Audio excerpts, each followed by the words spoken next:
Hello and welcome to an Infinity the Game Battle Report double feature, covering O-12 versus Nomads. Two games, same factions, different scenarios, and different opponents. I'm going to try and move through the actual games relatively quickly, but use this as an opportunity to talk a little bit more about kind of how to play these scenarios, and also how I perceive O-12 now that they've got sort of a little bit more, how they're progressing, particularly in light of the recently teased roadbot. And also just kind of talk a little bit about how I iterate on lists. So let's begin with the first game, which is O-12 versus Nomads in supplies.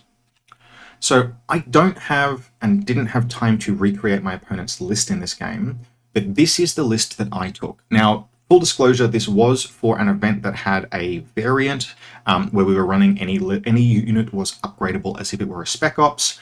That actually, interestingly, would have zero effect on this game, apart from turning some rolls that would have been crits by my Gamma into not crits. It did actually impact how I played the piece. For reference, I gave the Gamma Mimetism, Marksmanship, and an MSV1, which, yes, is overpowered as hell. That was the point of the event.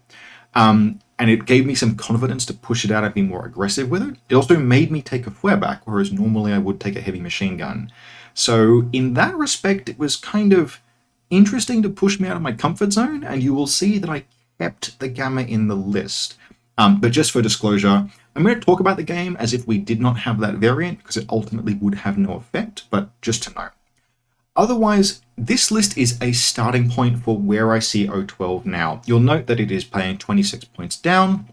This is because in Group 2, there is a roadbot with a marksman rifle, which I just haven't put in there for now.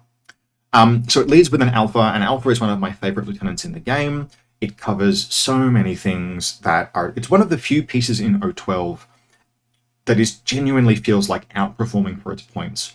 And that has kind of been lacking in O-12 generally pretty much since release. If you ever talk to people who have like played as or against, or even just looked at the faction in any depth, one of the defining things about O-12 is that they have tons of stuff that's kind of good, but nothing that's really good.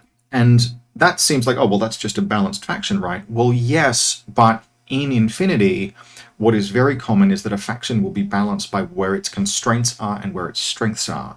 And O-12 kind of had constraints. There were many things that it was lacking. Among other things, doesn't have a Libertos, right, for example.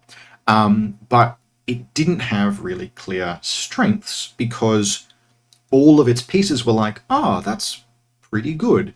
And that's not good enough to be faction defining. And Alpha was one of the few exceptions. For 24 points, you got like effectively just about the best lieutenant in the game. Like Cornac is a contender, but he's much more expensive. 24 points is incredible. The model can defend itself with both templates and guard. The only downside it has is on a very fat base, but it has commands tokens, Strategos 1, and counterintelligence. Like, hot damn, you could not possibly ask for more. This is a highly optimized lieutenant profile.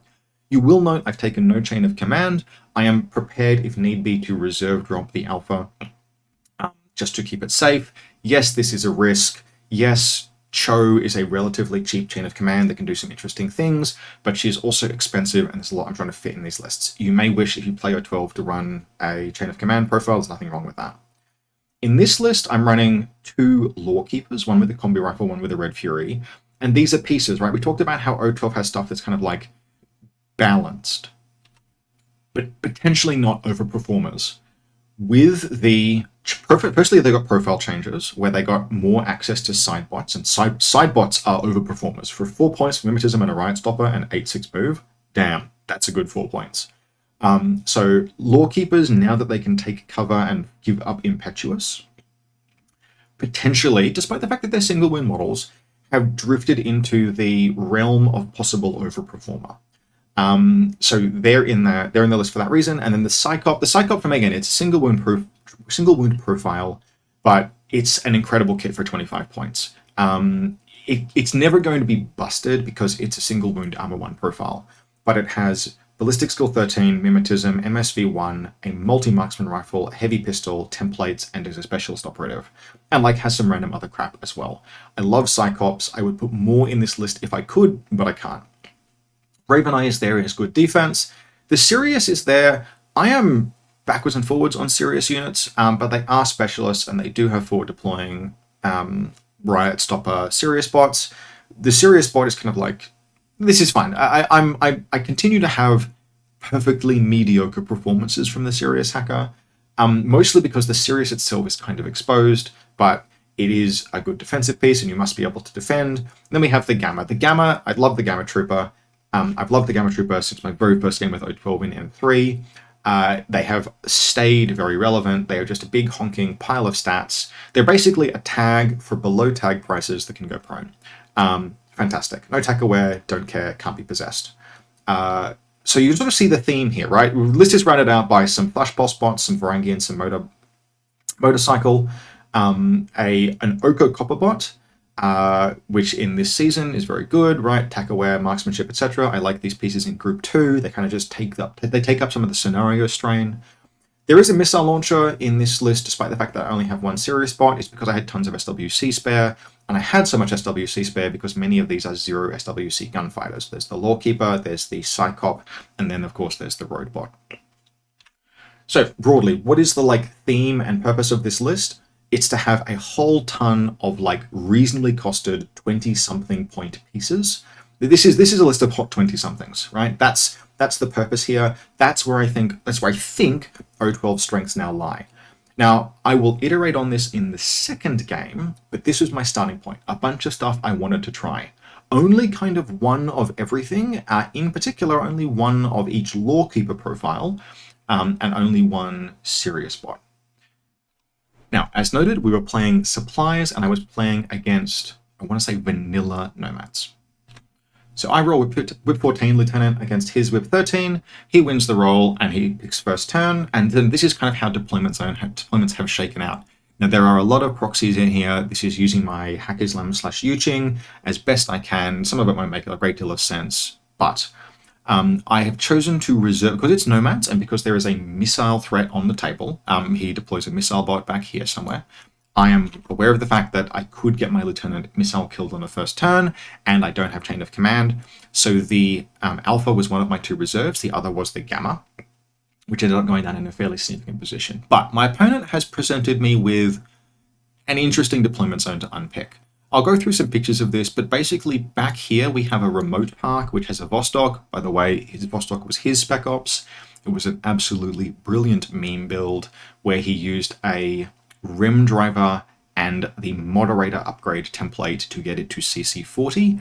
If you're interested in hearing more about that, the most recent Loss of Lieutenant episode has me as a guest and has a recap of that event. Anyway, that would come up, but for practical purposes, we can ignore it for this game. This is more of a showcase of various different pieces. There's a Rem Park back there, and there's nothing weird about a Vostok being in a list. There are some camouflage markers in the midfield. This one would end up being a 0, and this one was a Beast Hunter with the Flamen Spear. And then basically back behind here, there's a bunch more stuff, various hackers and support, Jazz Billy, etc. And then we have this. A wonderfully proxied, printed out STL of a booty tag, I'm going to remember the name in a second, a Trip Hammer, with a heavy shotgun, Panzerfaust, and Flamen Spear. Now, he's positioned it so that it is nooked back, right? It's sort of pulled back here, but I can get line of fire to it if I'm willing to stand a unit up here. And so once I satisfy myself as my reserve job, my Gamma is going to come down to Overwatch it, but only once I'm sure the coast is clear, because although it's hard to tell how many points are spare, there are a lot of SWC spare. There are, I want to say, 2 Morans. One of them is hanging out back here with a Crazy Koala, and the other one in a fairly important location is hanging out down here with its Crazy Koala. So I basically go about deploying everything. I picked this side because it had some decent Overwatch positions and I thought I could hide bikes, but I ended up actually kind of being wrong about it. This in particular is a really awkward position where, yes, I can hide bikes back there, but I have to cluster everything and the missile threat makes things kind of nasty. So we end up with the Red Fury Lawkeeper here, the Combi Rifle Lawkeeper here, the Bounty Hunter back here, smattering of Varangian guards, and basically because I just run out of space in my deployment zone, I end up putting the road bot back here where it's basically got an Overwatch line down there. Now that is a big risk because it can't guts anywhere if a gun drops and ends up having line of sight to it. I'm essentially like committing it to be a mimetism Overwatch piece, kind of just hoping that that is okay, and ultimately will not do anything the entire game. The Oko bot is here, ready to move in either this direction or this direction. It is also on kind of an Overwatch piece position. It's got a bit of a line. It's got a line down here, although importantly, it does not have a line to this corner. It only has a line as pieces move through this space, which is, you know, sort of that's good practice for Overwatch if you're trying to set fights up in your favor. Although it has marksmanship, so I could feasibly have positioned it more aggressively, and I am probably going to be AROing with forward observe much of the time. So yeah, just a choice there. This silhouette is a flashbot. I ran out of flashbots, and then yeah, ultimately his reserve ended up being, I think, this camouflage marker here, and so down my alpha pops down here in the knowledge that it's safe. There's a Varangian and the Psychop over there, and then the Gamma comes down in a game-defining position. It is a big, chunky boy, and it deploys with line of sight and a long-range shot on the Trip Hammer. So just really quickly, here is another shot of this this line of sight. We can see the Gamma Trooper hanging out here with the line all the way down to the Trip Hammer. And then here's a shot of my opponent's deployment. Like you can see, I should probably have taken this side. The Trip Hammer is a bit exposed, but this is a nice defensive position. These things are all just hunkered down here, lovely and safe. You can see Jazz and one of the two moderators, and this is a Clockmaker. And then here is that rim park that I mentioned. So we've got the traditional Cyclone pretending to be a Vostok, an Evo hacker, a helper bot for the engineer. Here's the second Moran with its koala. This is the CSU. We both took one thing about the CSU, the SecDat. You always take the breaker profile. Neither of ours rolled any metachemistry that was relevant. And then he's got a Jaguar, I think, back here. So in terms of how the first turn played out, basically he wasn't willing to take some gunfights. He had attack aware order with the Trip Hammer, which I think he used to like try and pull back, but that's a bad face-to-face roll, right? It's not got high ballistic skill. He's just firing a Panzerfaust or a Flammenspear. I'm firing a Feuerback back. The range is favorable. Like this is a very bad ultimate position for the Trip Hammer as it pulls back, but it does need to sort of exfiltrate it from line of sight. Most of the rest of the turn is spent playing the scenario, and this is kind of like one of those philosophical things about how do you play supplies. Is it best to aggressively play the scenario on the first turn? Is it best to aggressively attack on the first turn, or some mix of the two? Is there an ideal number of boxes and damage to get? And ultimately, like many things in Infinity, it's going to be contextual, but how my opponent did play this, I think ended up being very much not in his favor. The play that he chose to make was to aggressively go for boxes. But because I had to position all of this stuff on a degree of Overwatch by a combination of the table, my deployment zone, and his Trip Hammer placement, basically what he spent his turn doing was making multiple cautious moves with the Moran back here to get the box, get back, and kind of get back to like not very far into his DZ. Because my Gamma was sitting there watching all of this space, he could hug cover up to there, but then he couldn't get around the Trip Hammer. And so he was kind of just like stuck. And he could have actually, I think, if they were in the same combat group, coordinated the two so that the Trip Hammer moved and the Moran moved.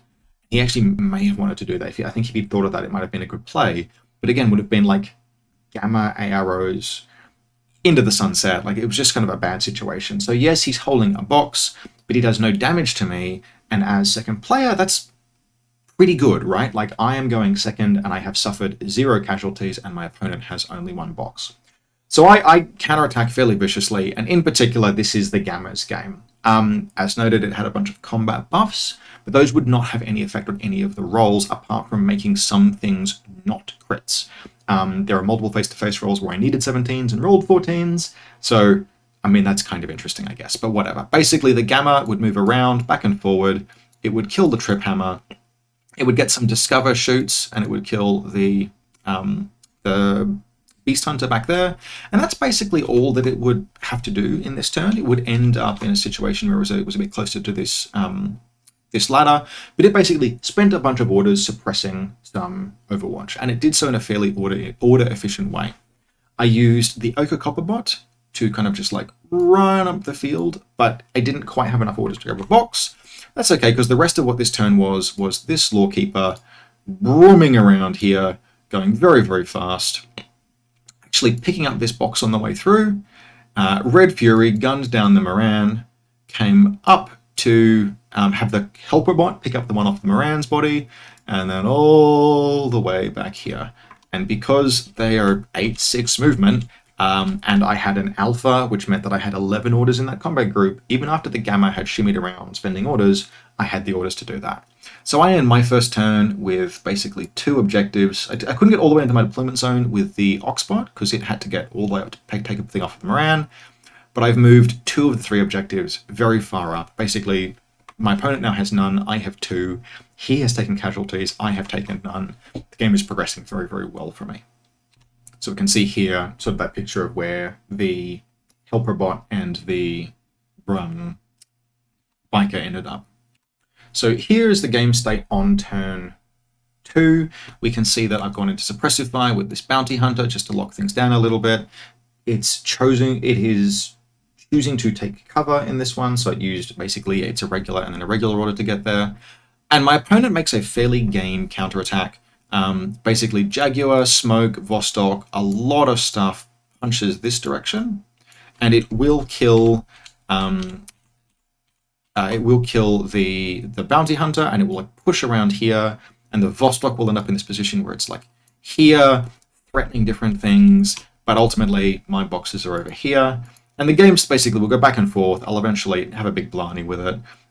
The Psychop will come up onto these crates here, but the game basically is pushing too far in my direction. All I have to do at this point is be cautious, and eventually my opponent is really going to have, like, he's not going to have enough orders to make the push to these troops here. So he will go for this box, and really he just won't be able to grab it. There's too much stuff in the way.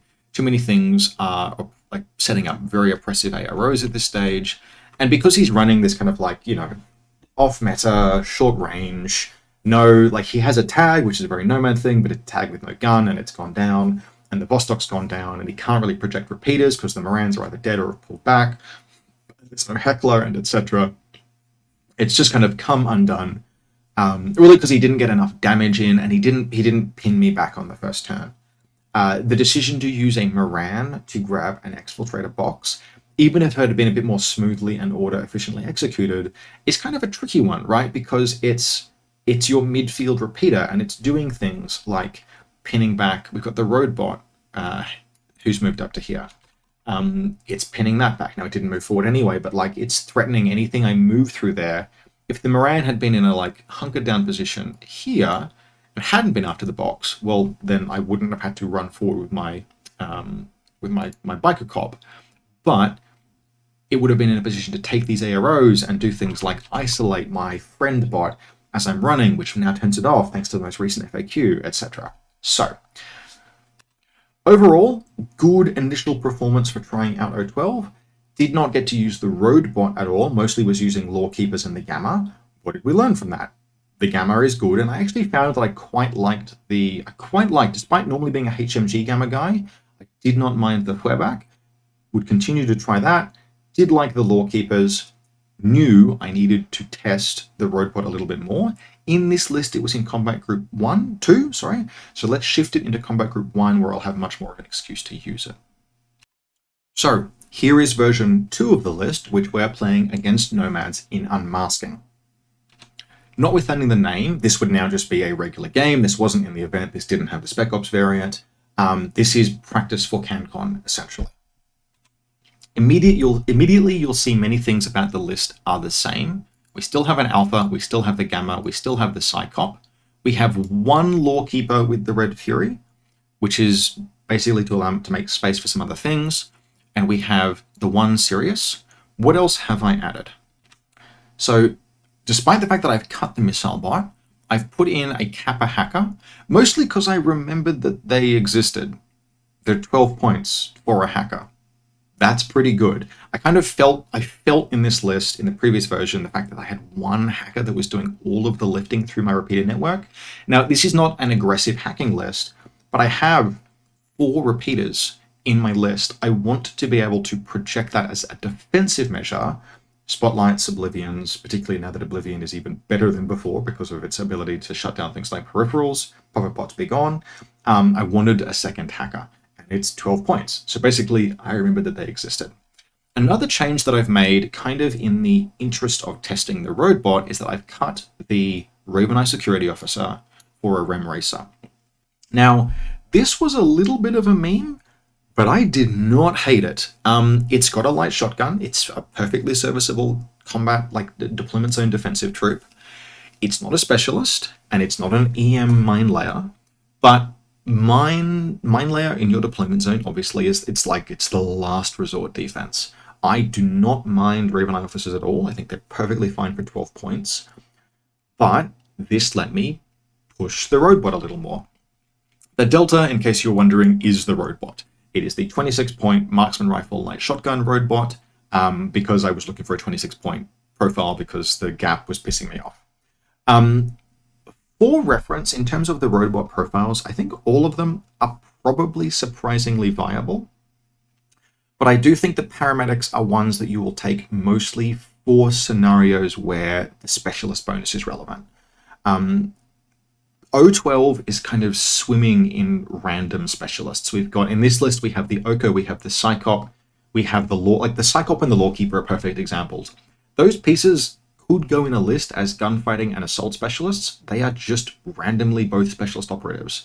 So this list has got something like it's got 4 specialists in the first group and 2 in the second. And now the Doctor is probably not going to run up the field, but all of the rest of those pieces will move into positions where they can press buttons. Maybe excluding the Kappa, although it would in this game. So that's Combat Group 1, and then Combat Group 2, all of these cuts that we've made, we fit now. Now, there are a couple of things that I am testing in Combat Group 2. You will notice that there are no Varangian guards. I am slowly coming to the opinion that I don't like Varangian guards, which feels like a mildly contentious opinion, but I don't feel like I need smoke that much in O-12. Not that much. I've got plenty of gunfighting in the medium, especially in the medium ranges, and some decent gunfighting in the long range. But also, they feel like their kit does not function to do what I want it to do.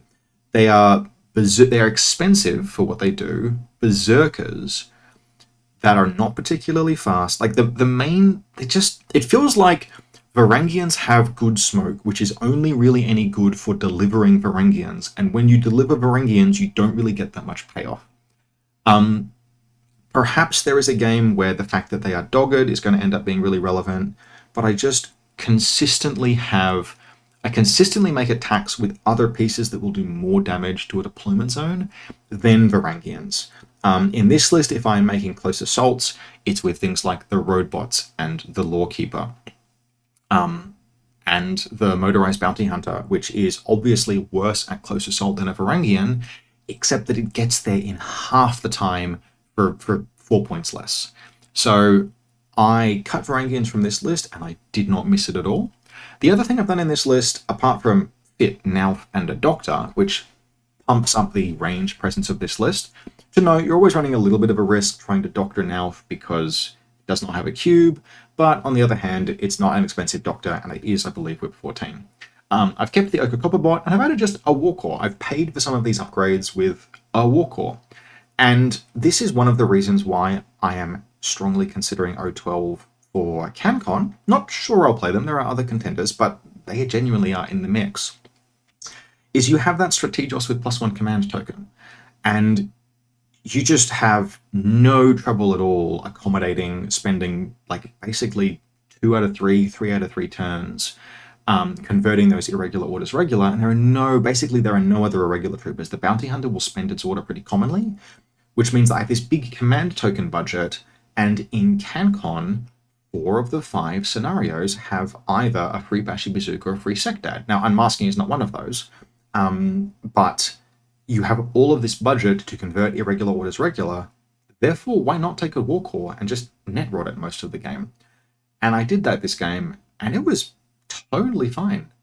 So that was a very interesting experiment. Anyway, so this is a continuation of the experimentation. We're getting some more guns in there. We're getting a little bit more resilience through the presence of the Doctor, right? You can bring the Gamma Trooper back from unconscious, from no wound in cap. The Psychop in particular, Psychop is particularly prone to dying to like templates or stray shots, so you can bring it potentially back. I liked the Doctor, it's 19 point luxury. Let's see how it performed. This for visibility is my Nomad opponents list, and this is not a meme list, but this is trying some more stuff. This is an experimental list. There's a lot of camouflage, there is some aggressive missile play, but that missile play is coming through cheap or multi-role hackers. So you can see a Moderator and a Sombra. Sombra is very expensive, but it does have surprise, it does do a lot of things. It's been performing really well for my opponent. There's also a KHD Bandit, some Morlocks, and he's running again with the Intruders. The Intruder, rather, looking to smoke, shoot, and kill some things. The Intruder being a good piece to take down elements like Nauf, like, to engage Mukhtar on fair terms. It's very good at dealing with, I've been playing a little bit of Tohar recently. It's very good at killing Sook Whales. Smoke shooting Sook Whales is, with Mimetism MSV model, super good.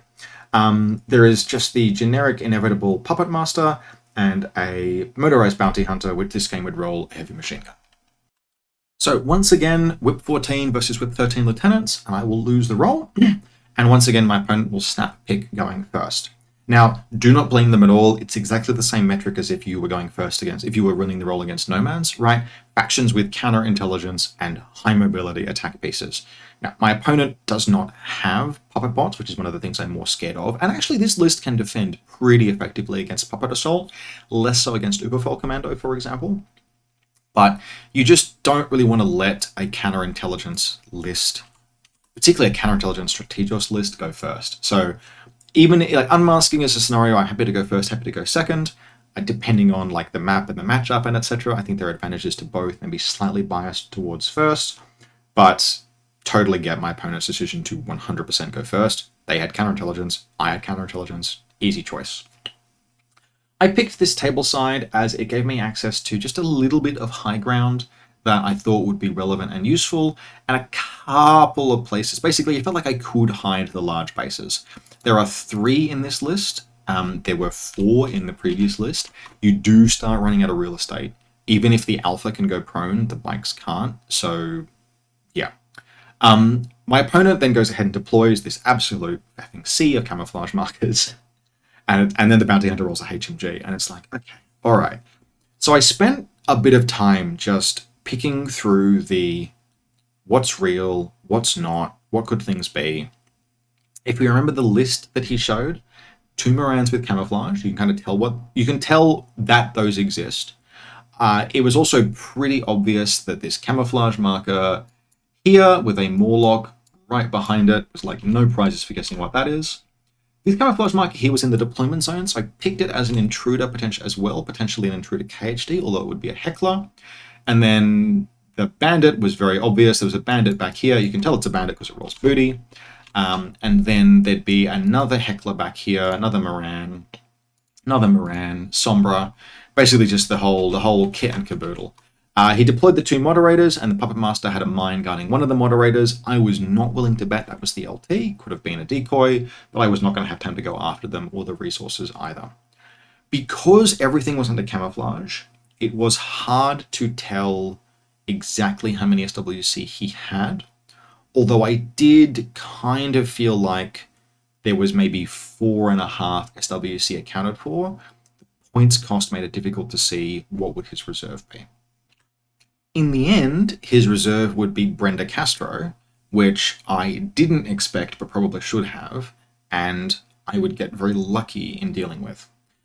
For my part, I've deployed, my reserve drops were my Gamma, and it couldn't be the Roadbot, it was my, It was my Gamma and my Sirius team. And so the potentially invite to disaster that I've done here is I've built this kind of like, it's not really Fort Kickass. What we've got here is a helper bot from the Doctor, Nauf, the Psychop, and a Flash Pulse bot. Now, those are positioned so that Nauf or the Psychop can move onto this roof and up and over this bridge here, and they are in separate groups with MSV Mimetism guns. If either of them dies, I've got the Doctor's Yud bot here, but it does mean like this is all single wound, and so when Bran, or Brenda in this case, it's proxied by a female model, pops down here, I am risking a great deal. I'm risking Bran trading up like a little considerably. The rest of my deployment I'm quite happy with. We've basically just got repeaters kind of everywhere. Is that lovely repeater coverage that you get when you have 4 repeaters. We've got one here projecting the bubble. We've got this one here projecting the bubble. We've got this one here projecting the bubble.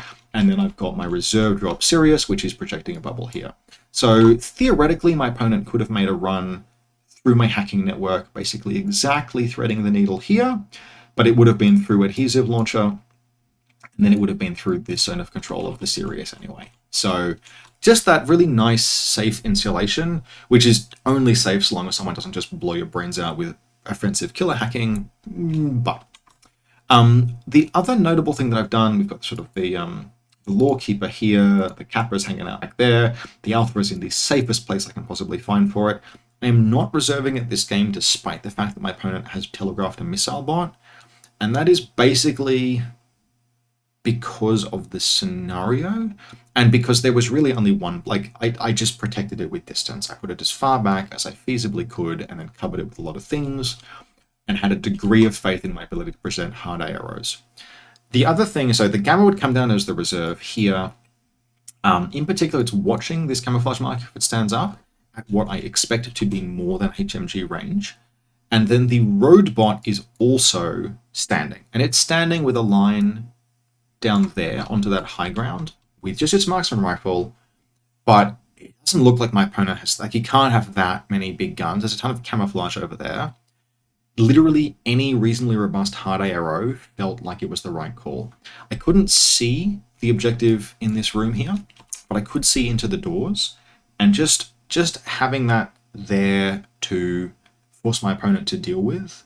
Mimetism, no wound in cab, and it's not just no wound in cab, it's no wound in cab with remote presence, so it's very hard to put all the way to dead in one go. Don't have an engineer, but that felt solid. So, down comes Brenda, right here, ready to shock at a bunch of things. The Gamma comes down as the reserve. Notably, the Gamma is in a position where even if the Gamma drops prone, after being engaged by the intruder, I will still have line of sight to this camouflage marker here, and then the Sirius bot just drops down somewhere safe because I'm a little concerned about attacks through here and here, and it'll just pinch them off but also be a specialist. So my opponent goes first and actually charts out like a fairly good first turn. He's like face up that this is Brando Castro. He puts one order aside to make an attack expecting to die, and then it's like a very calculated turn. So we've got Irregular from the Morlock through smoke, Intruder stands up and surprise attacks the Gamma. And I'm right, the range is about 35 inches. So the Intruder is shooting on 7s, I am dodging on 11s with surprise, and I'm armor 6, hugely likely to survive. I take 1 wound, which I actually think is probably at least a little unlucky. And I have to make the call here, do I stand or not? Shooting back would be very difficult because it's at 0 range for a flare-back. I'd be on -9, so I'd be shooting on 5s, right? Because that's, sorry, no, more than that. It's minus range, minus mimetism, minus smoke. I'd be shooting back on 2s. So it's really just, I'd be standing there dodging on 14s, but I would be dodging on 14s with armor 6 versus shots on 7s. I think in an infinite number of playthroughs of exactly the same situation, I think I would go, like, it would take a lot of testing to actually decide what is the better one there, because there is a chance, like, once the Gamma has taken 1 wound, he could, to like a super unlucky like double crit or something, take the remaining 2 wounds and die. I don't want him to. So I like to go prone on the grounds that I am at least still looking at Brando Castro. On my left flank, the bounty hunter with the HMG, the bastard, comes up here, takes a fight with the roadbot, and the roadbot uses its very good fizz, thanks to the REM driver, to successfully dodge around to here. Now that keeps it in line of fire of the high ground, but it gets it out of the position where there's some stairs here, where the bounty hunter could see it from the stairs, which forces the bounty hunter to come up to here. Another gunfight, I drop prone, and it goes into suppressive fire. He then moves a killer hacker bandit up here and presses this button. And this is where, just as a note, we look at where the HVTs are. Each of us has spread our HVTs out across the table. Mine are here and here and here. I would like for these two to not quite be so close together, but that was as defensive as I could make them. One of the things that I have done is I have rolled a d3 to pick which one is real. All of them are in as defensible positions as I can make them, and I kind of consistently find myself not always picking the right one. I don't know which I would have chose if I had chosen, and the reason why is that my opponent for this game, Aaron, he knows the wisdom of this scenario. The wisdom of this scenario is that you do not, each time you press a button, don't pick the HVT that you think is real, because your opponent could be trying to play mind games with you, like double bluff. It's the old, if I pick paper and he picks scissors, then I'll have to pick rock and he'll pick paper. Beyond a certain level of like trying to get inside your opponent's head, it just becomes recursive and meaningless. So always, if in doubt, when you press a button, identify the HVT that you can kill the easiest. Whether it's because you've got other pieces that can take the kill, whether it's because you've got that piece right there, and there's a HVT that's nearby, just take the low-hanging fruit. You never know when it will be real, and in any case, often you have to kill all three in this scenario because just because of how scoring works and how tiebreakers work, and because you want to score max points anyway. Because of all of that, just plan on having to kill all three HVTs, and therefore do them in as efficient manner as possible. So he picks this button. I have randomly rolled. This one is the real one for visibility. And it's kind of like, it's reasonably hunkered down. He picks this because he can attack it from multiple angles, and it's a decoy. Okay, that's fine. He'll get to it when he gets to it. He's done a few different things at this point. He also moves a Moran up there, tries to press this but fails, and with his last order that he has budgeted for the Moran, he just nooks prone in here. This is a camouflage, not a repeater Moran, which is how it got there in the first place, because there's obviously there was a degree of Overwatch. If it had not been a camouflage Moran, I probably would have stayed standing with that Gamma. And he pops a Crazy Koala down there. And then it's like, this is a lot of things that are going on. He's pushing buttons. He's done a lot. It's a very well budgeted turn. And then with the last order, Bran stands up, super jumps just out and back a little bit so that he can cleanly get all three of these models in a shotgun template and surprise shotguns them. And at this point, I get extremely lucky. One thing that is very important is that even though I have an ARO, I do not ARO with the helper bot, because my plan, there's a Crazy Koala there that's going to detonate on someone. My plan is, if the worst happens, I take a bunch of casualties. I hope at least not everything will die, and that I will be able to recover something with the Doctor, who is in Group 2, has the order spare. But as it happens, now the Psychop and the Lambda, the remote, the Flash Pulse bot, all pass their dodges, their surprise template dodges, and the Gamma Trooper cleans up Bran with a Flareback. Bran is one of those models that for my opponent is kind of cursed. Bran and Nauf, like he has pieces that will outperform all over the place, but Bran and Nauf for him will always fail, and this was no exception. So if I think about how my turn has gone, that's a good defensive turn. I am down, luckily, no orders. And my opponent is down some material. That's excellent. So I'm really well positioned here to shave off the pieces he's moved into the midfield, get some kills, press some buttons, and do some stuff. So how do we actually do this? To start with, there's a bunch of single wound pieces hanging out in this space. So I use the Group 2 Bounty Hunter, and I run up, and I Chain Colt left and right, eat a Crazy Koala, do 0 damage, he passes all of his saves, and I die. So that's a shame. And that uses up basically all of the orders in combat group. Or I think it uses up 3 of the orders in that combat group. Not to worry, now is finally time for the Roadbot to shine. So from where it is, it stands and it moves back and forward a little bit, just to take a face-to-face roll with the Suppressive Fire Bounty Hunter. It's in good range for me. We both have Mimetism. He's in bad range, so he's on like -9, and he whiffs everything like with everything, but whatever. That movement, those things are 6/4 in combat form, by the way, and Silhouette 5, which means that I've bolted up onto here, and then I turn into mobility form, and damn, they're just whoop, whoop, whoop, whoop, all the way up to here. And then I clear this space with shotguns. Burst 3 shotgun with armor 3 and fizz 14, and because of the rem driver, the armor is going to end up mattering. I spank some shots, but basically I just blow through. I blow through the bandit. 3 shots on 15s because it's sort of like trying to dodge away from me. I template down the bounty hunter, and I set up position just here, and it's very order efficient. Now that is basically, apart from St. Arrows, that is all that the robot will do this game.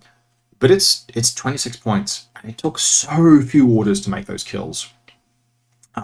It will end up killing one more piece and taking some arrows, but like it is that felt this that attack run was like, yes, this piece is an overperformer. This piece is the overperformer that O-12 kind of needed. And because I've got orders left, the OCO dismounts the building, climbing plus, because it's got that, like a Nomad remote, and it'll press this button, and it'll just hunker down here. And I have a think at this point about the HVTs that I can get, and they're pretty well defended. This one back here is actually the one I think I can get the easiest, because I want to make an attack run with this Lawkeeper kind of into this space, or possibly with this Psychop. So I reveal it, and it's real, which is really good. And I still have a bunch of orders because I've been using really fast pieces, and I continue to use really fast pieces. So the Lawkeeper, still just being fueled by that Combat Group 1, zoops out through here. It deletes it takes a Crazy Koala on the side bot, and then rather than try and push all the way into the guts here, what I do is I just dismount and come up the stairs, because Lawkeepers still have Mimetism dismounted. They are totally 100% serviceable combat unit. Like their combat stats do not change when they are off their bikes. They're just slower. And so that carries me up to here, which gets me an out of cover line of fire against this guy. He doesn't arrow, so I move further forward and then next turn I discover shoot him. And it actually turns out to be a Heckler Fast Panda who crits me with his combo rifle and I die. That is the problem with using single wound miniatures. I'm not actually convinced I should have made this attack run with the Lawkeeper. I think first what I should potentially have done is what I ended up doing, which is having the Psykeeper just vault up over the railing and over Brand's corpse and take the shot from that high ground against the HVT. That's what actually kills it, shocks it out, puts it to dead. But the attack run with the Lawkeeper was pretty cool. I was very favored. Like that was it's a Red Fury with damage 14. The positioning of the two models meant I'm pretty sure I had the Heckler out of cover. It was on top of the stairs. The Silhouette 2 model on these, I know it can't bolt from one of these onto there because the railing is too high, but it's only just too high. So I had him out of cover.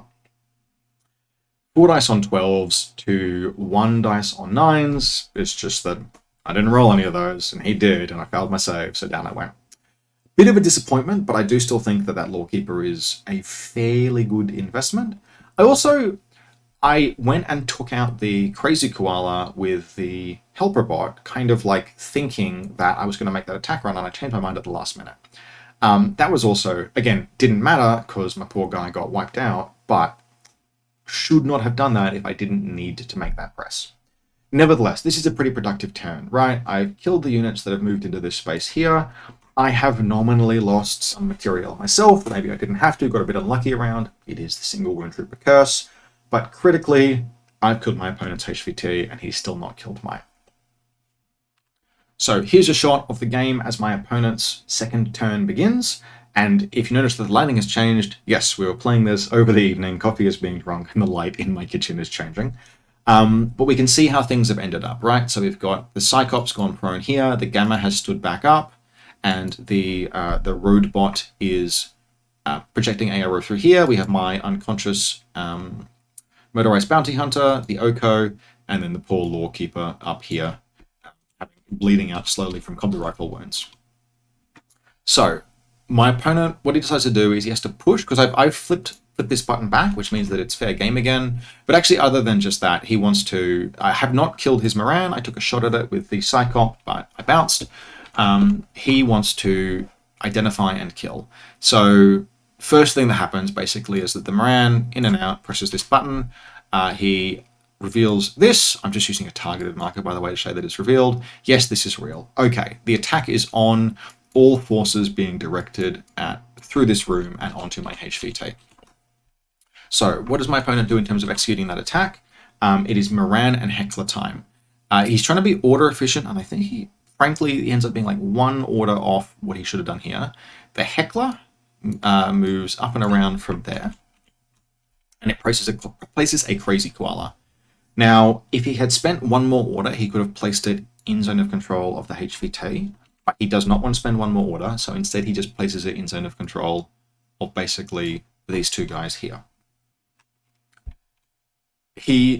This is kind of a question of attack efficiency versus like objective accomplishing, and it is going to bite him in the ass, but it isn't necessarily wrong. He oblivions the roadbot and then starts an attack. I should probably have carbonated, or basically probably was not right to do that in that order. But with this button pressed, this thing is revealed, and up comes a Moran, basically using its camouflage to move through these defenses, gets past the roadbot, who actually resets out of oblivion when he eventually breaks camouflage and splits his burst with his boarding shotgun, hit mode once into the HVT and once into the copper bot. Knocks the copper bot unconscious, which is a good pick. That's almost as expensive as the Moran is.